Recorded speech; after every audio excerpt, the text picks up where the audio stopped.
That's I mean, if we're going to take this episode into a streaming bashing and we want to go for another hour, like I can. So, I mean, I can go. I'm looking good here. So, but streaming has episode 101 podcast. Welcome to this very exciting episode of the eCoustics podcast. This is our 100th episode, the place where we've been covering the latest in HiFi, home theater, and portable audio over the podcast airwaves. Not only am I humbled and honored to have nearly the entire eCoustics team with us, but I am incredibly grateful to our sponsors, especially SVS, who has been a supporter since the very beginning of the podcast, along with eCoustics, Chord Electronics, Focal, Marantz, and others. But today we're here to take a look back at what's changed since we started the podcast about 4 years ago, which, if you can remember, that was in the middle of a pandemic. Yes, that pandemic. So quite a bit has changed. We have a lot to cover. New companies, new products, new product categories, companies bought, companies sold, and just the general state of the AV industry. But before we launch into all this, I got to hand it over to our podcast producer of for all 100 episodes. And that would be Mitchapalooza Anderson. Oh, hey, Take it away, Mitch. Thanks, Brian. Thank you for the nice introduction. And yeah, man, I've just been reflecting on that and the 4 years of hanging with this team. And 4 years of reporting and writing styles and different conversations on mic. To be 4 years into this podcast is 4 years with all of y'all, you know? And so I just think that that's really cool to have a snapshot perspective of an industry with a group of people that have had that longevity and the ears and eyes that stay enthusiastic about these manufacturers and the joy that the products and headaches at times, I mean, that bring us on the daily. And I think that that's just great. And big time too, thanks to eCoustics and you, Brian, for seeing the value in spoken word archiving with a podcast with this type of longevity.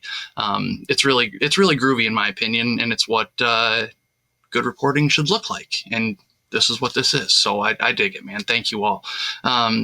My quick 4 year takeaway has been one of, companionship, I think, is one of the things that I've seen within the industry, which I didn't expect. And the collaboration between different manufacturers and then with our team and learning the ins and outs and the logistics of how this industry functions has been one of the largest learning experiences I've had in audio. And period. I've been doing it for a while, right? And from the trade shows to the record pressing facilities to the way streaming has evolved, all of the above, my biggest takeaway for these last 4 years has absolutely been watching people collaborate. Very few fights or spats I've seen. And that's been cool to see because I've read a lot of forums and I think it maybe just missed my era about conversations that would happen where people would be dogging on one another for this component or that component. I haven't seen that, and that's really refreshing. And to watch the innovation that's occurred and keeping vintage audio up and current and modern with everything that's happening, it just feels very full circle to me. And I've been, I've just loved being a part of this last 4 years. I have good pulse, I think, for what's to come. It's like constantly evolving and everyone is always pedal to the metal with this stuff. And I can dig on that energy all day. So yeah, that's been my 4 year takeaway of the home entertainment industry is that there's still so much more to come and I'm excited for it. So with that, I'd like to hand over the mic to Editor-in-Chief, Ian White, close friend. Grateful for you, man. And let's hear your perspective. Thanks, Mitch. And thank you to the entire team for the last 5 years, but also 4 years of the podcast. I would say two things really sort of stand out to me after the last 4 years from doing the podcast. Number one has been the resurgence of physical media. I think I think many of us are from Generation X, and I think we grew up obviously with the record, the cassette, the CD, and then eventually everything transitioned into downloads and now streaming. I think the way that physical media has not only come back, but developed sort of a real foundation, I think has been fascinating to watch.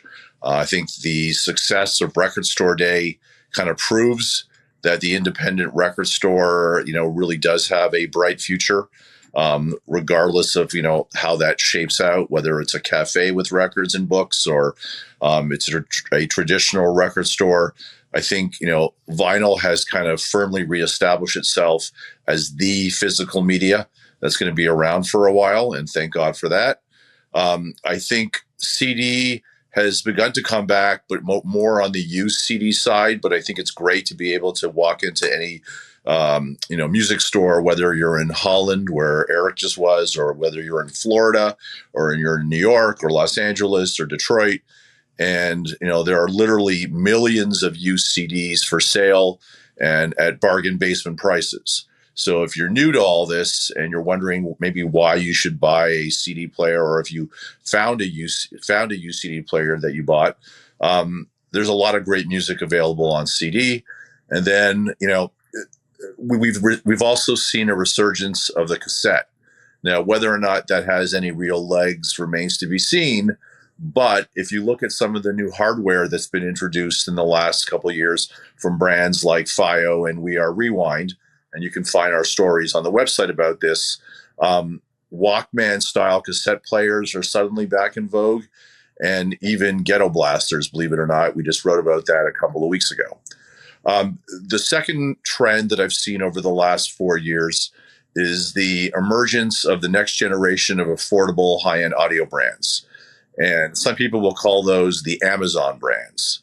But I think, if you look at the popularity of brands like Fozzy, of FiO, of any of the brands that are currently making dongle DACs, if you look at brands like SMSL, Topping, Quest Style, Astle and Kern, and then some of the more traditional American ones like Shit Audio, and even the more affordable stuff now from Cambridge Audio, Wim Audio, another brand that's really kind of come on strong.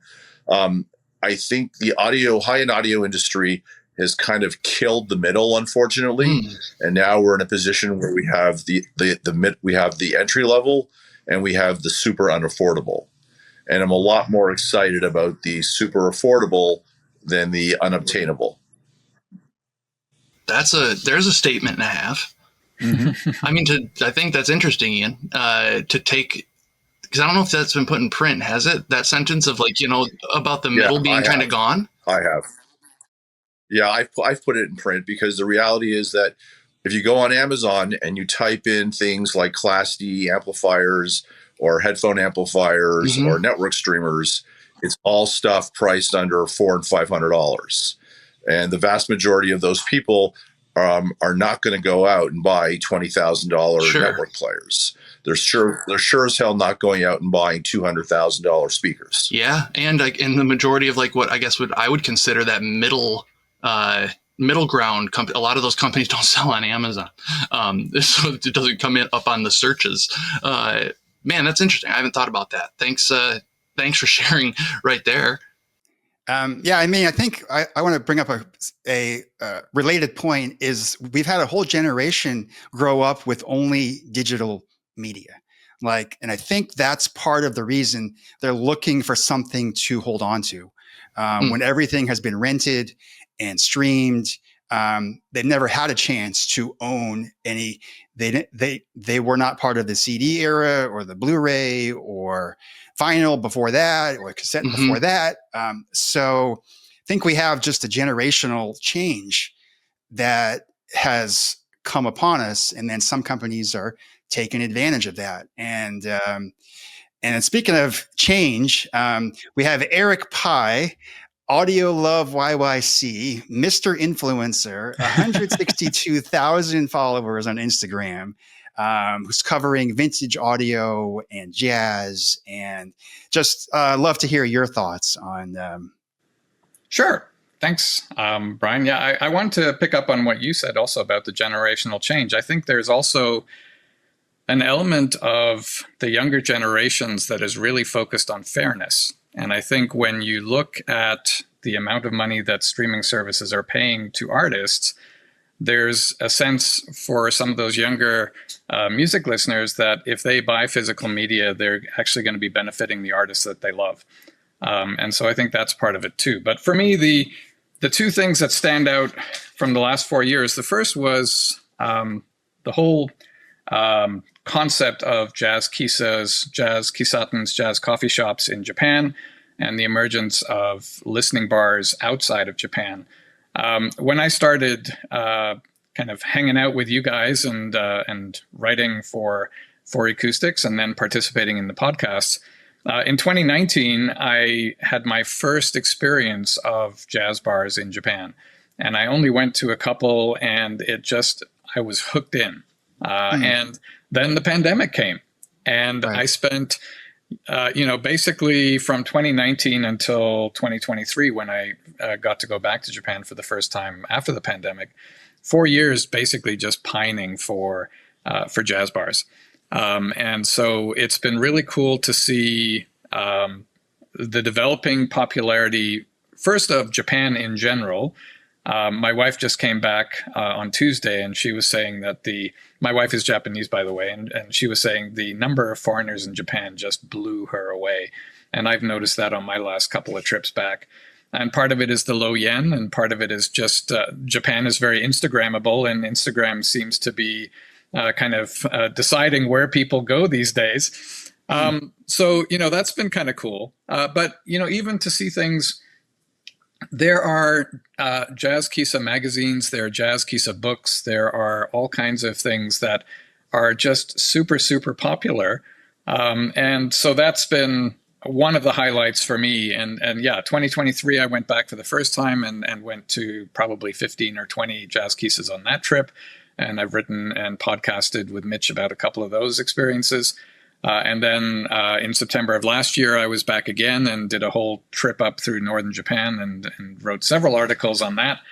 So that's been a highlight for me. The second thing, you mentioned that most of what I write about and talk about is vintage audio, has been the maintained popularity of vintage audio, but also how there are so many modern reboots of vintage equipment. And so, you've seen, I wrote a bunch of them down. You've got, with amplifiers, you've got companies like Leak and NAD and Name.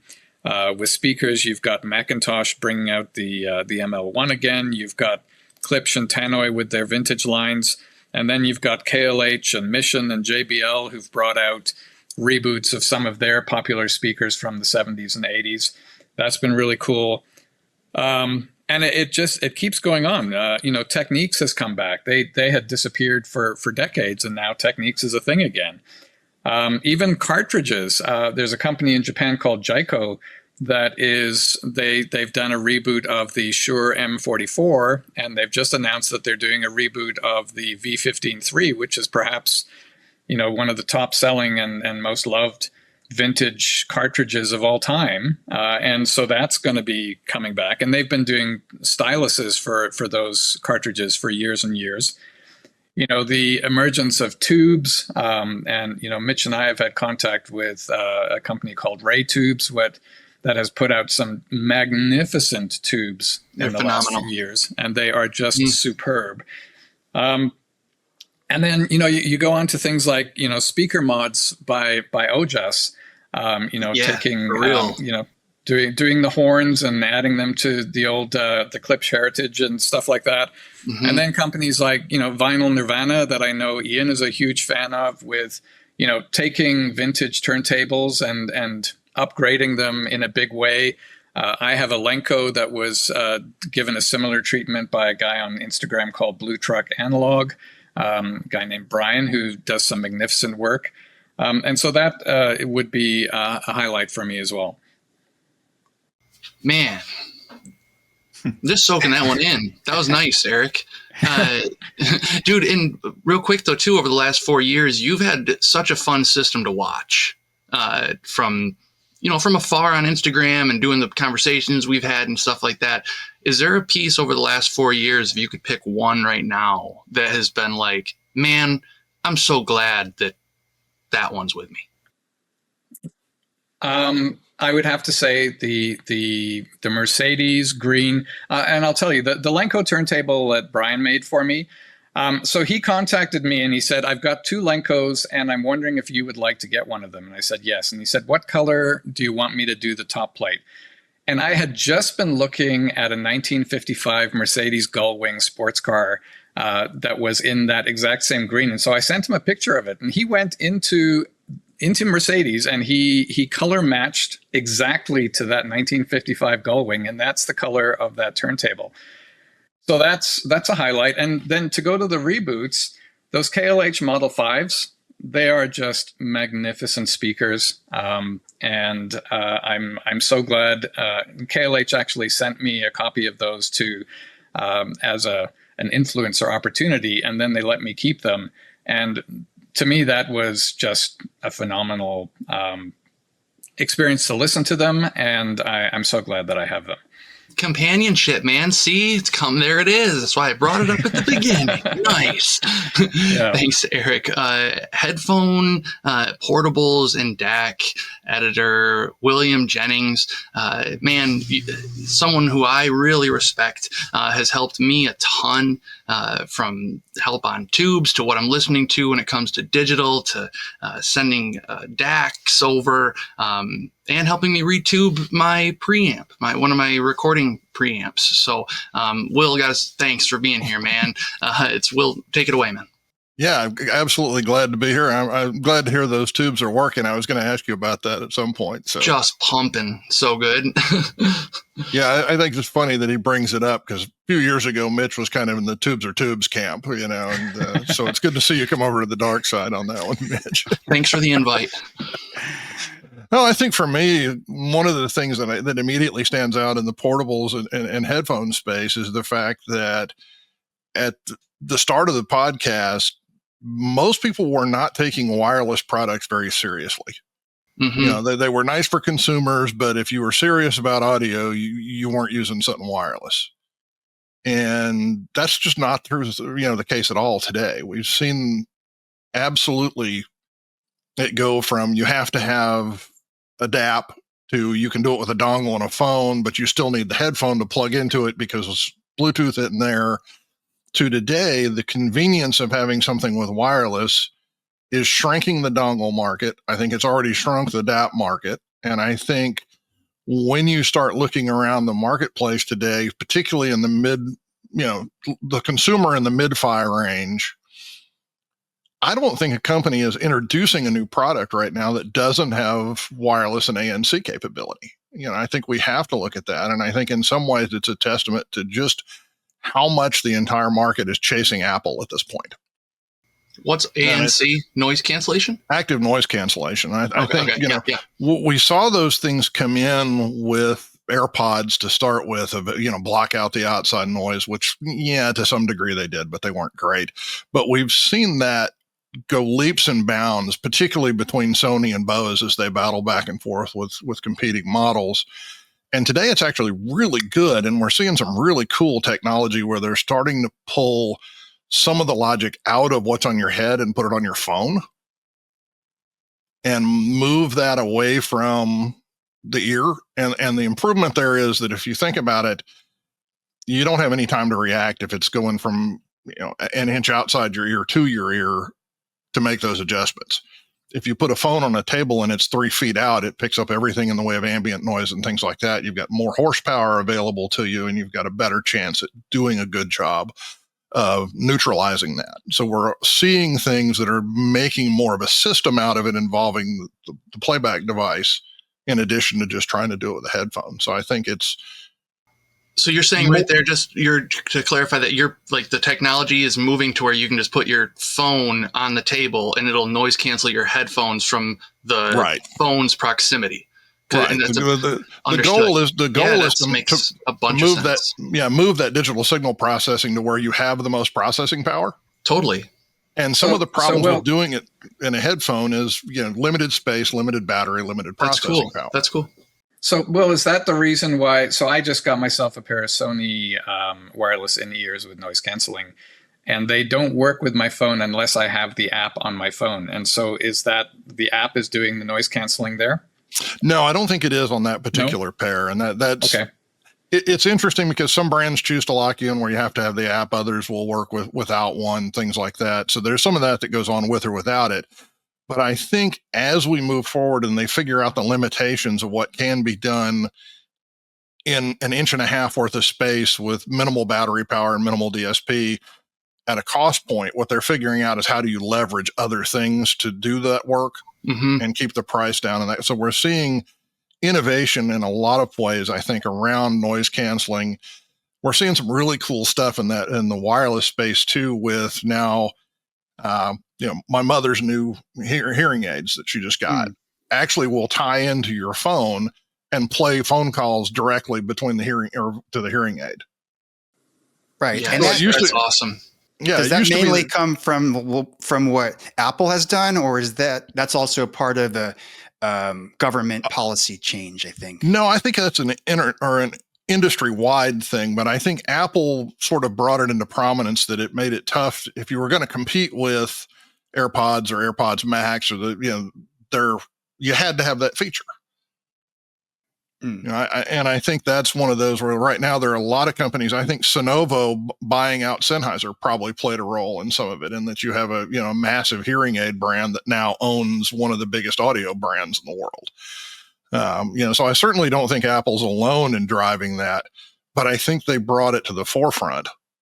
I think, it became one of those things you had to have, and all at once, I can't write an article and without somebody saying, well, how's the ANC compared to Sony, or is it better than Bose, or is this really better than, to me, we've gone from 4 years ago, wireless and ANC was kind of if you're going to be on a plane all the time, it's great, to it's the two biggest features everybody's looking for. I think if I had to pick one other thing that I would say that's just exploded, it's the exact opposite of what Ian was talking about a second ago, of those affordable brands that have come into the market.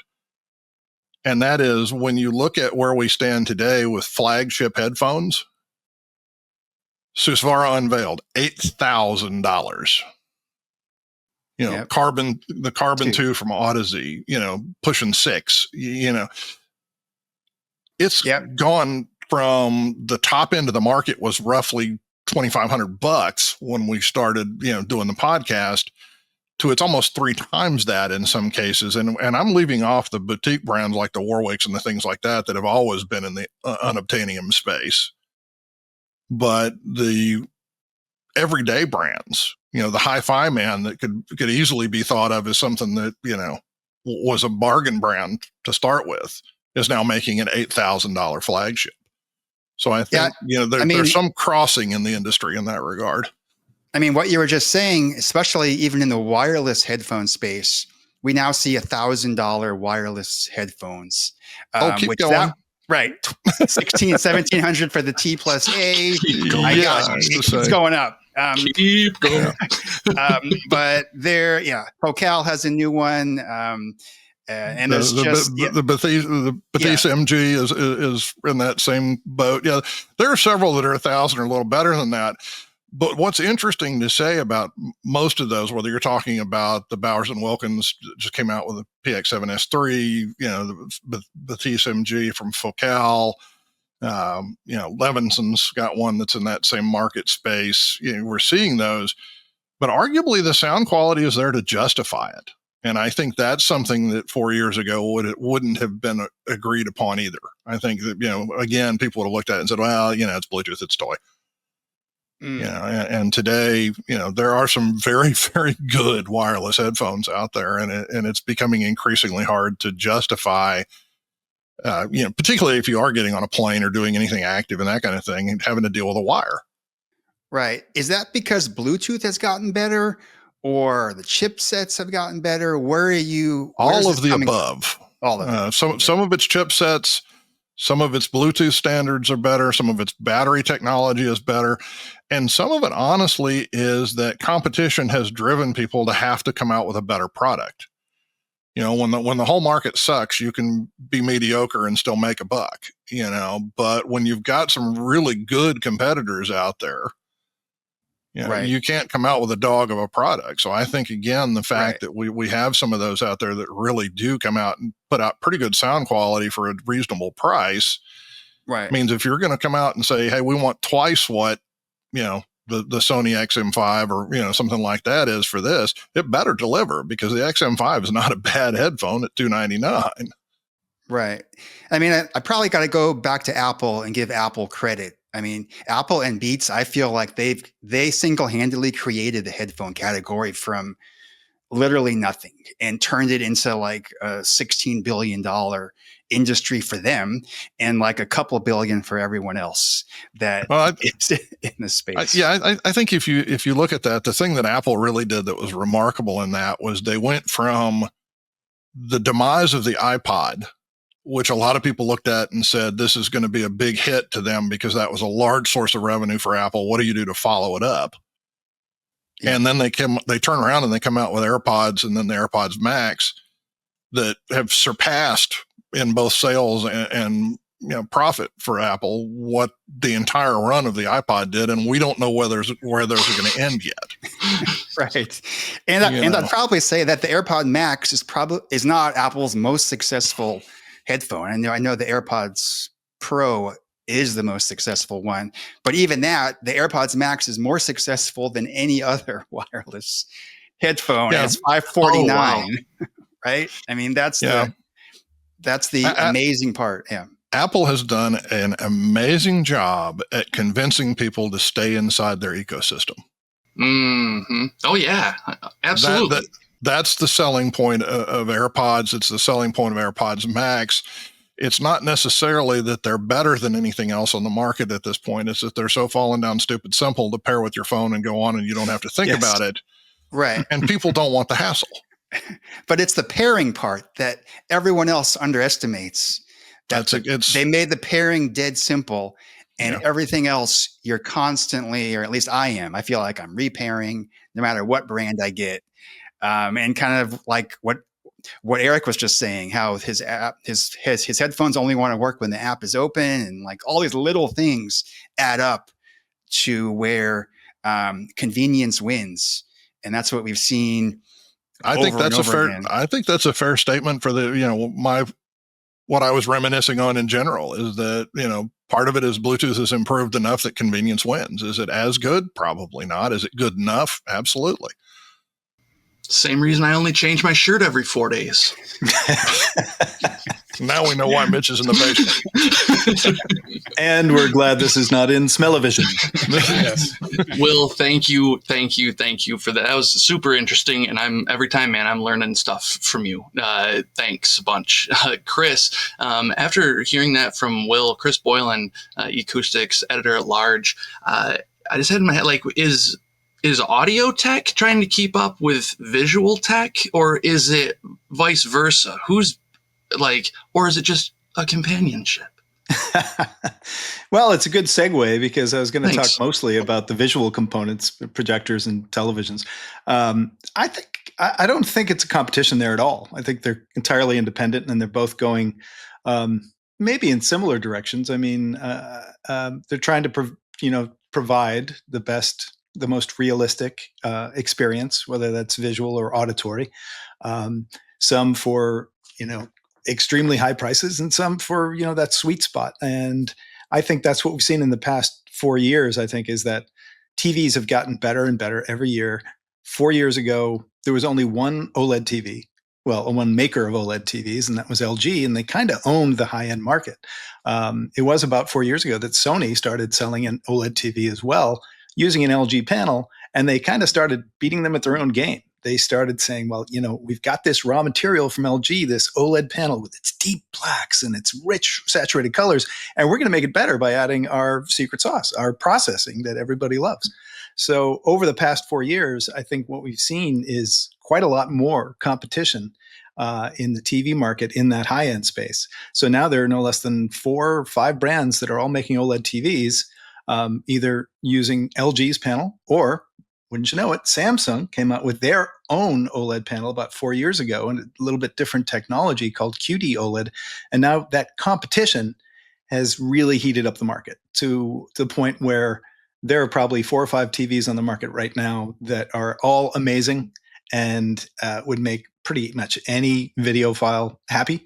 And the question is really, well, what size do you want? And what's your favorite user interface? It's almost that simple, right? Because many of the brands are using Google TV.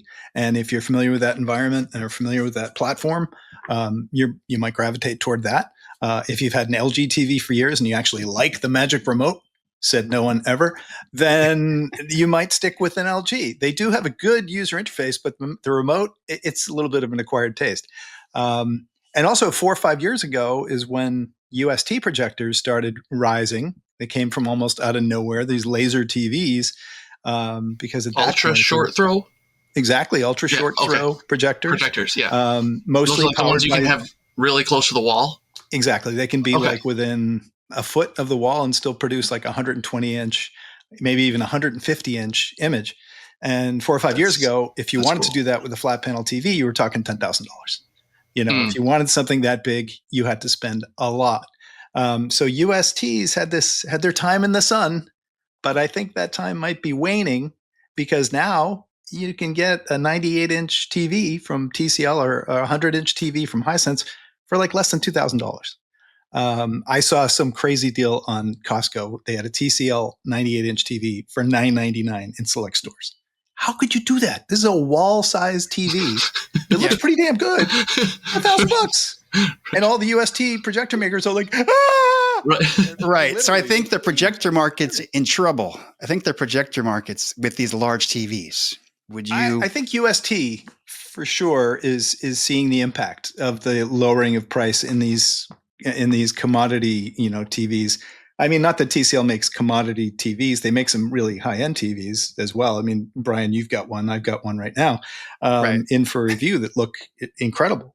They might not quite have the black levels of an OLED, but they've got brightness that maybe is almost twice what an OLED can do. So if you're watching TV in a bright room, there's a lot of choices out there now that can produce these really amazing images, and you don't have to spend $4, $5, $6, $10,000 anymore. You can get an amazing TV for like $2,000, $3,000 that you'll be happy with for like 5 to 10 years. So I think that's a quick question. Yeah, sure.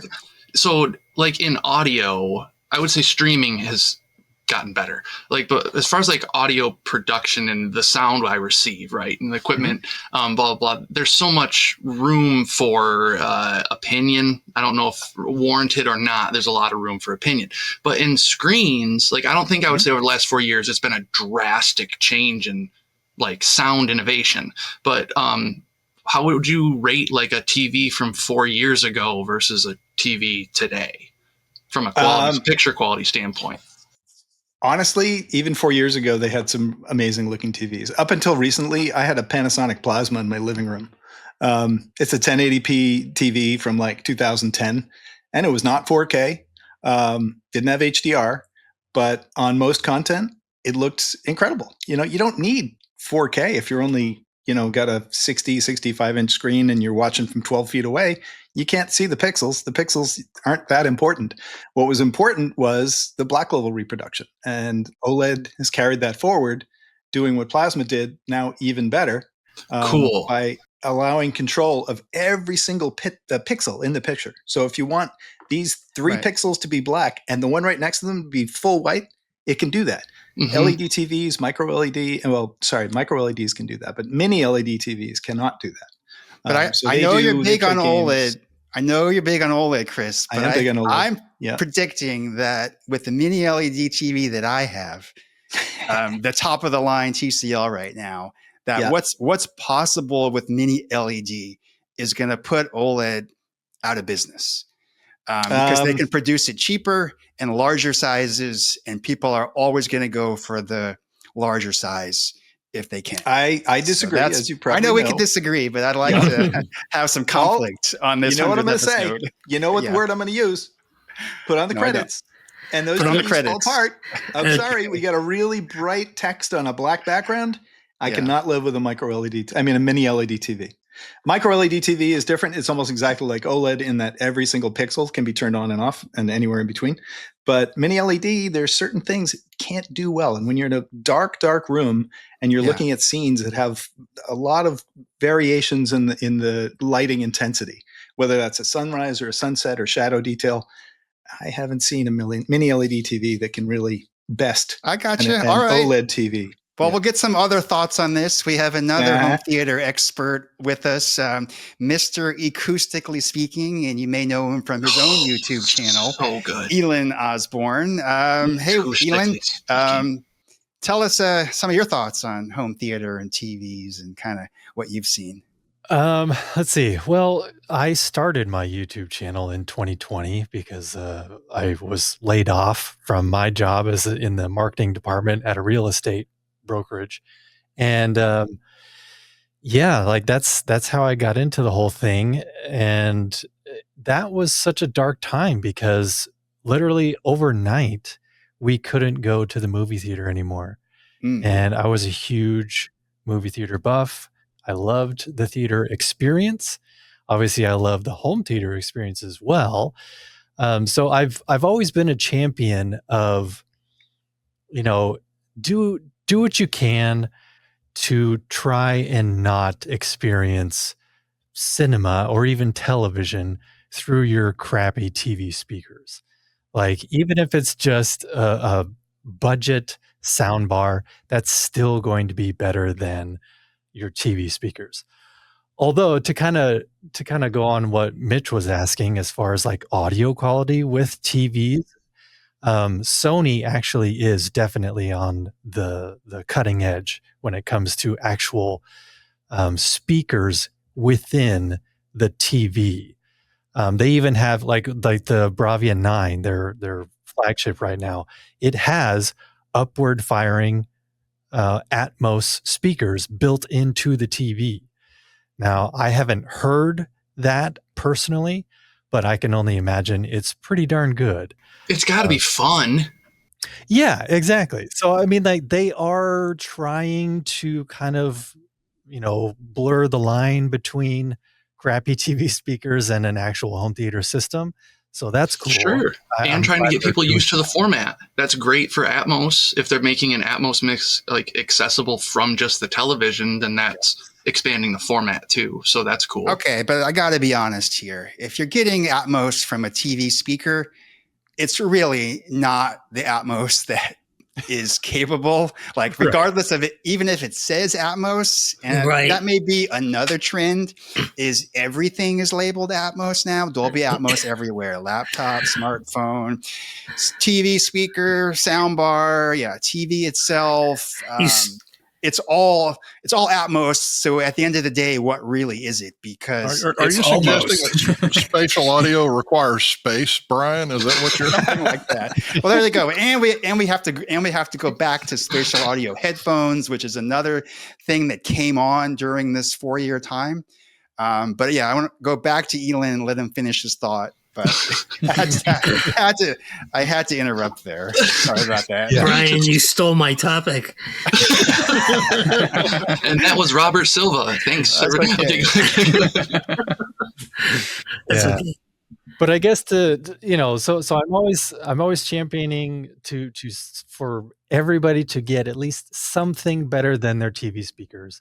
But I'm also championing the fact that even today, just to kind of piggyback off what Ian has said, that physical media is still superior in every single way. Streaming does not hold a candle to it. It's just, I'm still one of the weird ones who collects 4K Blu-ray discs because I just love, owning those discs. Nobody can take them away from me. And I can watch whatever I want when I want and not have to deal with, is it streaming on some platform right now? Let me check. Yeah. No, it's not. I'm building up this collection so that I have that power. So I'm trying to get my audience interested in owning physical media, because there's like, to kind of shift the topic as well. Like, I'm really excited how well the theater experience is doing in 2025. The box office numbers are back to almost pre-pandemic numbers. I mean, even Lilo and Stitch just over the weekend made over $100 million its first weekend. And Sinners, especially Sinners, has legs. Let me tell you, it is just continuing to get really good box office numbers, even though it came out over a month ago, because people want to see it in a large format, especially because Sinners especially was filmed with IMAX cameras, or not the whole thing, but a lot of scenes were filmed with IMAX cameras. So people want to get that IMAX experience. And on my Threads account, I'm constantly, to this day even, still seeing people talking about how they went to see Sinners in IMAX and it was packed. Weeks after its release date, it is still packed because people want to see it. So I'm really excited about theaters and just cinema in general having this resurgence in 2025. We got to get an episode of you and Ian talking about this. Yeah, that's a great point, because when we started the podcast, no one was going to the movies except for Ian. And we did quite a few episodes. Ian all by himself. Yep. Ian was there by himself. And 60 movies during the pandemic. Yeah. But that'd be and actually I agree with Elon in regard to Sinners. I did see it in that format down in Florida, and it was packed. Like, I was like, I mean, for those who don't know the movie, it's sort of a vampire film in the 1930s in the Deep South, and there's a really great cameo by a very famous blues artist that I won't give away. But actually, I saw it like 3 weeks after it came out, and it was sold out. I mean, there wasn't this. I mean, when I sat down, there was like one of the last seats. So, but I will say though, I don't agree though that box office has really recovered from its COVID numbers. Chris and I did a podcast about this like well over a year ago. I think that films like Lilo and Stitch, which is now at 450 million worldwide box office, are the rare exception. The latest and the final chapter in Mission Impossible has actually so far been a box office disappointment, which I find kind of surprising considering how much money was spent on the marketing and the fact that Tom Cruise's last two films have done exceptionally well. I think the 3-hour running time doesn't help. Yeah. You can only show it so many times in a day. But I will say, I saw the last Final Destination as well because I was desperate for something to do in the afternoon. And that's a ringing endorsement. Okay. I don't know why I just found that so funny. I was just desperate. Desperation and Final so we did lose him there. Desperation and Final Destination just checked some boxes for me. That was really funny. That Final was a good Desperation. One too. Final Desperation. Yeah, man. I think too that Family Video closed in the last 4 years. The rental, and that was a big deal. Like, man, we loved going to Family Video. That sucked. And so it's cool you talking and really promoting and putting face forward physical media ownership. Yeah, because that kind of I hope this growing trend of people wanting to go back to the movie theater and how it's slowly creeping back up. Yeah. I hope that also translates to people wanting to own physical media, also to support the artists that they enjoy. And just because so many, I really don't like how the streaming platforms have basically ruined rentals and owning and just a desire to own something on physical media, because back in the day, 80s, 90s, even early 2000s, a box office flop would then eventually, just by word of mouth and rentals and people owning it on physical media, would then become a cult classic. Sure. So like they would get their money back and then some. So like I really don't like how you've got this one shot in the movie theater, and if it doesn't do well, then that's it. Well, that's all because of streaming, and you alluded to it, and like just a number of years ago, we really only had Netflix and Amazon Prime, and now we've had the explosion of every streaming service from every channel that ever existed now has a streaming service. Robert Silva, our senior news editor, just did an amazing story on That's that. my topic. Well, there you go, Robert. How do you like that transition? Can I just interject before we get to Robert? So I want to ask Elon. So you was that a question? Sorry. Yeah. I'm joking. I'm going to interject. Elon, so you talked about how you got into home theater because of your love of the theater. One thing I'm noticing up here in Canada, so Cineplex is one of the big movie theater chains here, and there's this huge increase in the number of these luxury theaters where you basically feel like you're sitting in your living room. You've got the living room theater chair, they've got table service, so you can order like a hamburger and fries, you can order a beer, you can order all these kinds of things. Do you think that is kind of related to the pandemic and this kind of like people getting used to being in this super comfy kind of atmosphere, and now they're introducing it to theaters? And I don't know if that's happening in the States. I mean, yeah, there are some theaters that do offer a dine-in experience. Like Alamo Drafthouse, I think. Yeah, exactly. Yeah. They're although they are few and far between. But I do notice that, yeah, I think because of the pandemic, I've seen a lot more theaters offer, wine and beer, just to kind of, I guess, try and get people to come and get people. Our cinema carousel in Muskegon does it. They got a full restaurant in there, and you end up spending $100 to go to the movies for a popcorn. Well, now you can get a burger. So yeah, 105. That's 200. So the cost of the movie experience has gone up, which is where streaming came in, and originally was so cheap it was like a no-brainer. You had to subscribe because it was so inexpensive, and now the prices have just like skyrocketed. But Robert Silva has been covering this for the last week, so I want to hand it over to our senior news editor, Robert. Sorry, thanks. Robert. Actually, there's three things I wanted to touch on briefly that kind of dovetail on what has been discussed already. First, I wanted to touch briefly on TVs between Chris and Brian, as I think in the next year or two, you're going to see a big brand dominance shift. Hisense and TCL are gunning for Samsung and LG, and it looks like they're going to succeed.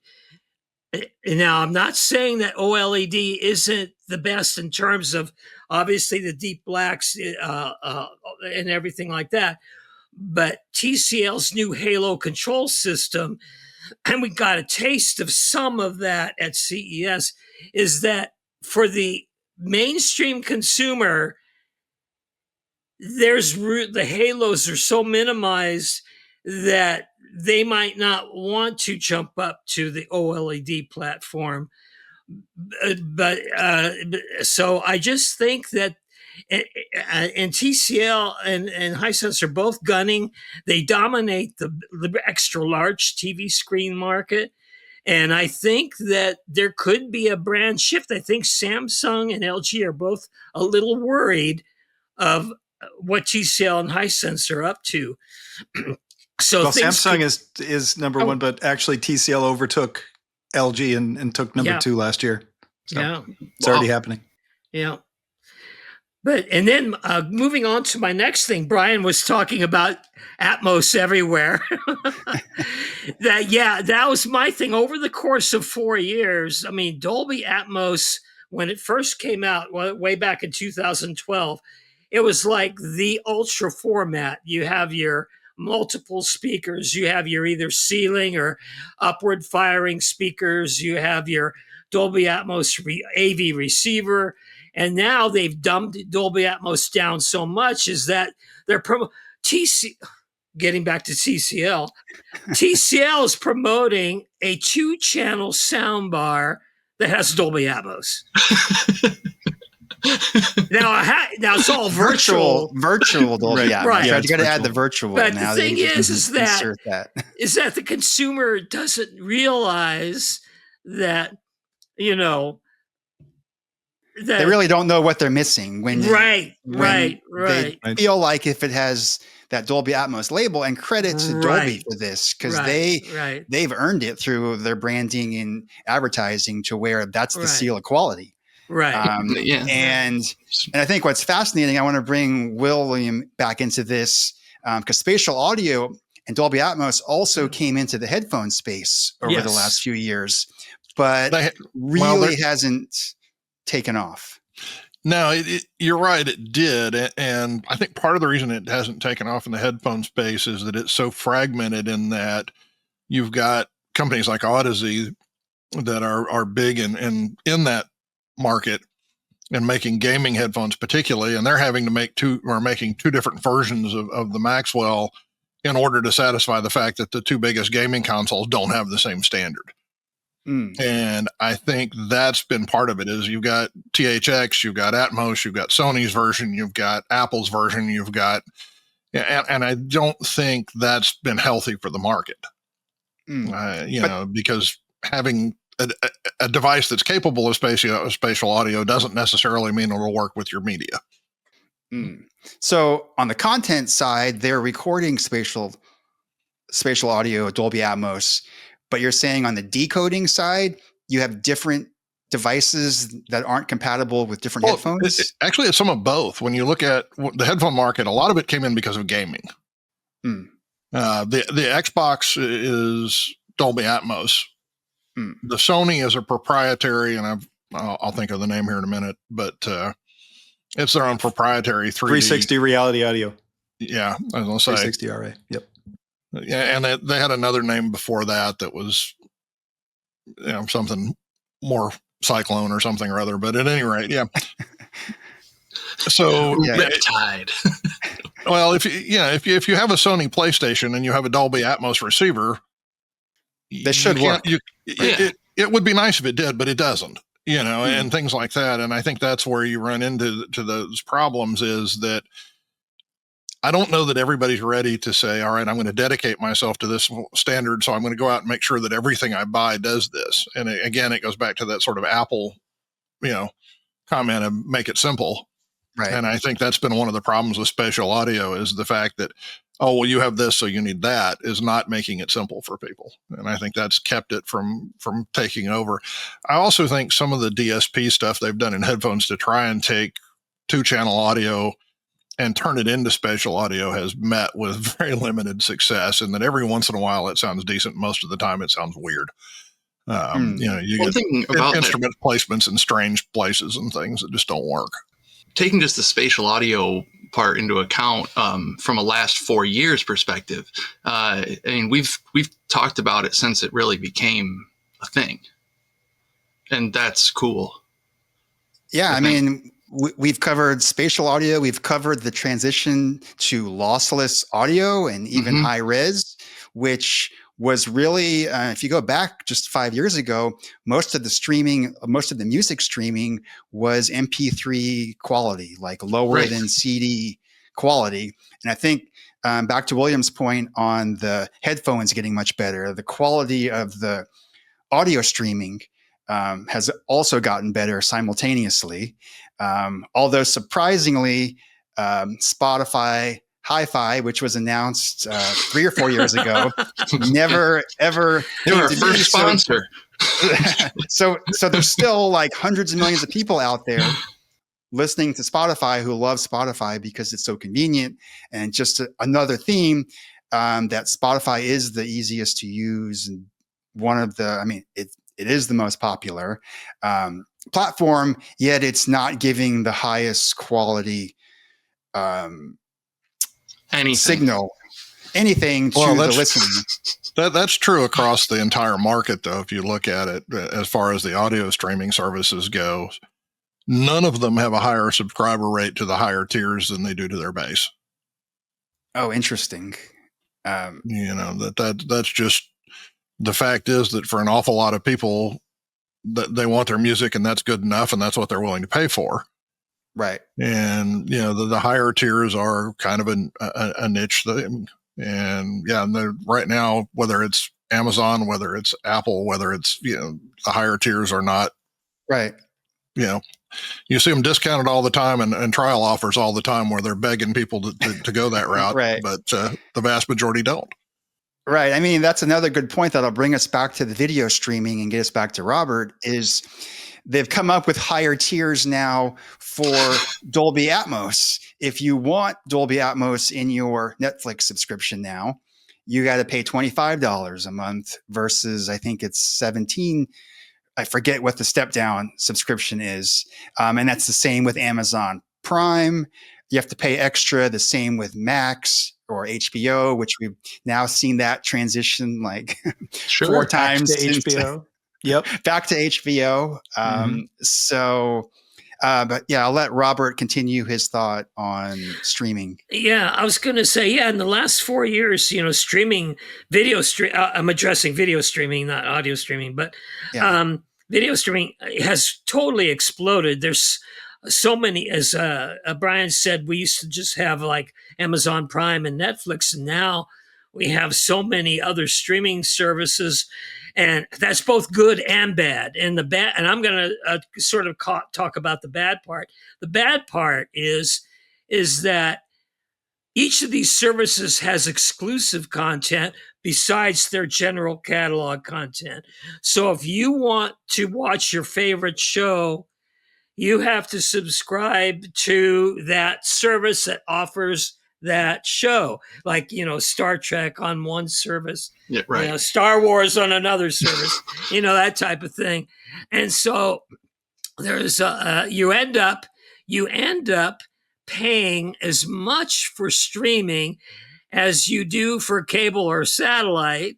And people don't know it because they don't remember a lot of younger people don't remember the big days of cable and satellite. And so, like you say, you have these extra, you have a tier, let's say one tier is with ads. Then you have one tier without ads. I know. And then you have another tier with 4K, Dolby Vision, HDR10 plus, in other words, you've got 2 or 3 tiers, and you end up paying a lot of money, and you're not necessarily getting it's not necessarily as good a value as the whole streaming promise at the very beginning was, that it was going to be inexpensive and you could dump your cable, dump your satellite and everything, and have access to all this great stuff for a lot less money. And now I think the big promise, not the case. I think the big promise that Netflix broke was the ads. Right. Like they said for many years there were never going to be ads, and then ads showed up. And they haven't broken their other promise of the binging yet, but they will at some point. And they'll I think to Robert's point too, the other thing was it was sold to us with the idea that pay only for what you want to watch. And instead we're ending up with paying for every service because you want to watch one show on it. Right. If we're going to take this episode into a streaming bashing and we want to go for another hour, like I can good. I'm looking good here. So, streaming has episode 101. Yeah, totally right. We'll start the next one right now. Gosh. On the flip side, I think it has been good for encouraging content creation. But the fact that Netflix couldn't go out and just buy everybody else's content to show them has meant that they've had to invest in their own, and same thing for some other services. So I think content's improved in some cases, which helps soften the blow. Yeah, and Netflix and a couple of other services have made an impact on the Academy Awards and the Emmys. And that's a credit to them that they are producing some quality content that deserves that kind of recognition. Mm-hmm. Interesting. Yeah. So is there, just to go around the table for everyone that's here, we lost Ian White, our editor-in-chief, along the way. If you're on the audio podcast, he had to drop out due to some technical difficulties, and I'm having some technical difficulties. But You're having an introduction of AI. Yeah, exactly. AI. No, that is the point I was going to bring up, is the AI. There was no AI 4 years ago, and now AI it's coming to be in everything, but it's in every TV now. It'll be in every headphone soon. It'll be in every receiver. Makes up half of Spotify's playlists. Exactly. It's making playlists. It's making songs. So we have artificial content, artificial experiences. For the record, with artificial intelligence, for the eCoustics podcast, there has never been any use of artificial intelligence in any post-processing or editing. That is all done manually with either hardware or plugins by my human ears. So just but, in full disclosure, I'm an AI. And Chris is an AI. Yeah. So I was going to say in my case, Mitch, there was probably no natural intelligence in a couple of the ones I did either. So. All right. Just good looks. That's what we got. That's awesome. Dude, man, I don't know how to even go off AI, because like it wasn't here, Brian. Like you're saying, and now it is. It's so young, and just I don't know, man. I grew up still. I was thinking about all the streaming services. Like they didn't get cable. Well, I didn't have internet until I was like a freshman in high school. So like I didn't have cable, and I remember when they did satellite dish for a really short period of time, but it was all like local programming. And I think now YouTube creators have become like local programming, where in an interesting kind of way. And watching that through my two young kids is quite a difference. And to see how streaming is integrated the way it has, and there's just an uncomfortability about it on my end about how it's been rolled out. Because man, does it seem expensive to want to watch a show? Like it's is it though, really? What's interesting is how our numbers shift, is what's expensive now. In terms of the quality of content, like we take for granted that, going to take the other side, that they can spend $200 million on a movie and we get to watch it for $20 a month or $5 this. So in some ways it's a bargain, but in other ways, we're spoiled with when we had $10 a month unlimited shows and amazing. So we've kind of been spoiled a bit. And I know even during the pandemic, when HBO was dropping theatrical releases onto HBO and charging $5 a month, like that was an incredible time to be a subscriber to HBO. And now it's up to $21 a month, I think, for the highest tier HBO. That experience, though, what did eggs cost a dozen when HBO was $5? Let's put this in perspective. There you go. Inflation. There we go. We gotta Mine are only delivered uphill both ways. Yeah, apparently. Yep, exactly. Good time to have chickens in your backyard.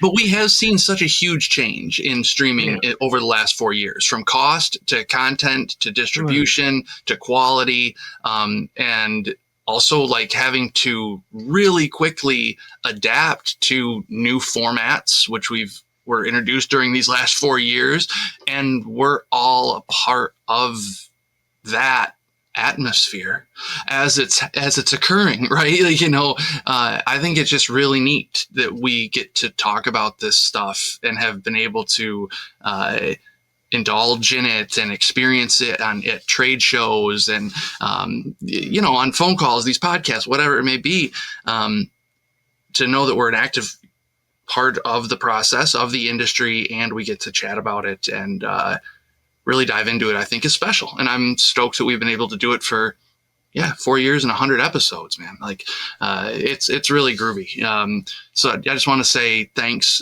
big time to everyone being here, on my behalf for sure. And for, thank you to Shure microphones, big time for, and happy 100 years. And so we got a whole bunch of Shure microphone users right here.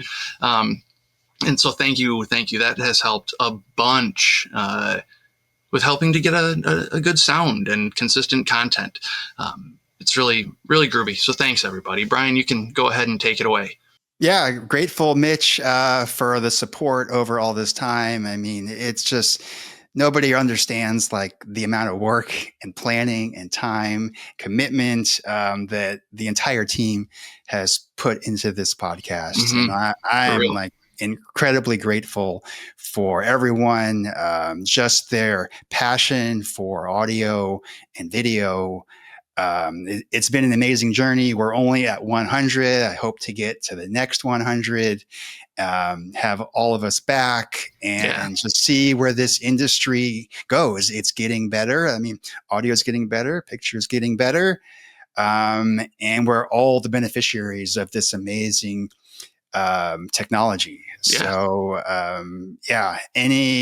Mitch has, I definitely don't want to forget to say thanks and congratulations to the voice of our eCoustics podcast introduction, Todd behind the board from SSP Unlimited.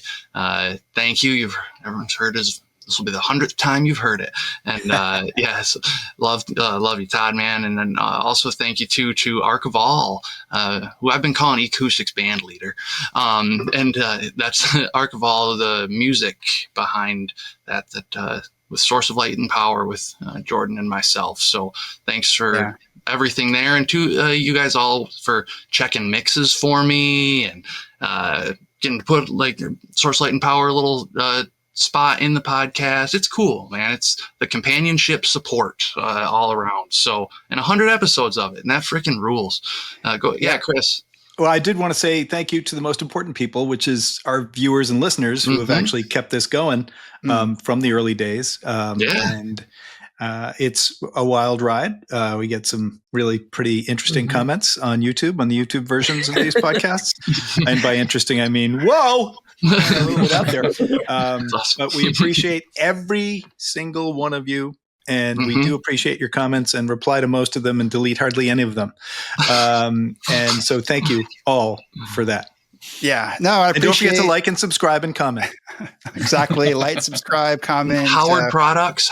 Thanks, Howard Products. That's right. Vintage series. Got to plug the vintage episode, which Eric Pye was a part of, the 7-part vintage audio series. And I know we're kind of wrapping up, thanking a lot of people, but I do want to give anyone just anything that's on their mind that they kind of want to get out there that they want to talk about.